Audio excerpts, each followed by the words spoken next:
maandamano tumejipangaje? Sio sisi tuliojipanga. Kuna watu wamepewa kazi ya kulinda amani nchini.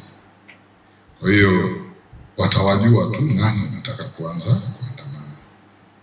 Na siku hiyo pia kutakuwa na niseme tu openly kwamba utaonekana wewe ukiwa na kidole chako kina wino wala hamna anayekugusa, unaenda kupiga kura, umeshapiga nauli zako.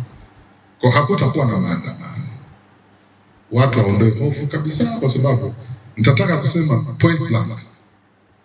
Haya maandamano amesema my brother there Feroz, ni lugha imekuwa perpetuated kwenye social media. Labda ulikuwa hujafika niliposema waandamanaji Gen Z sio nyie hasa mlioko huko, nyie mko fresh.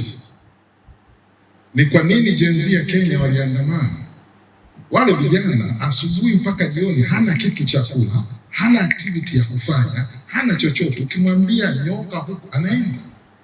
Hebu kanishushie bodaboda 50 hapa, waambie twende tukaandamane. Upati yuko busy anapeleka wapi? Mimi nilikuwa naangalia na kuna mtu aliwagusa anasema akawatikiza, tukamzuia kwamba hao ni maafisa usafirishaji wako busy. Kundi la kwanza ni machinga, kundi la pili ni Gen Z, kundi la tatu, kundi la katika Gen Z wako machinga, wako bodaboda. They are so busy running left and right. You cannot stop them. Wanafunzi nyie, mimi niliandamana kama mwanafunzi na nikapigwa kibao mpaka leo nakisikia. Mzee Mkapa alitwita pale, sisi tukiwa chuo kikuu tuliandamana kwa shilingi 55.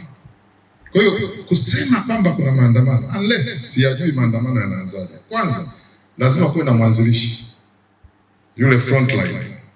Sasa frontline hawezi kuwa Marekani akasema andamani. That's another challenge. Frontliner, kuna wenzetu, hata wenzetu hao waliokuwa wanasema no reform no election, hawazungumzii maandamano. Waulizi. Hamna anayesema sisi tunataka, wanasema wao watatafuta mbinu ya kuzuia uchaguzi. Mbinu hiyo mpaka sasa hatujajua. I'm concerned, yes, hatuwasikilizi Gen Z, lakini masikio yanawasikia. Huko mtaani tuko. Mtawapa tu mfano, tumezunguka nchi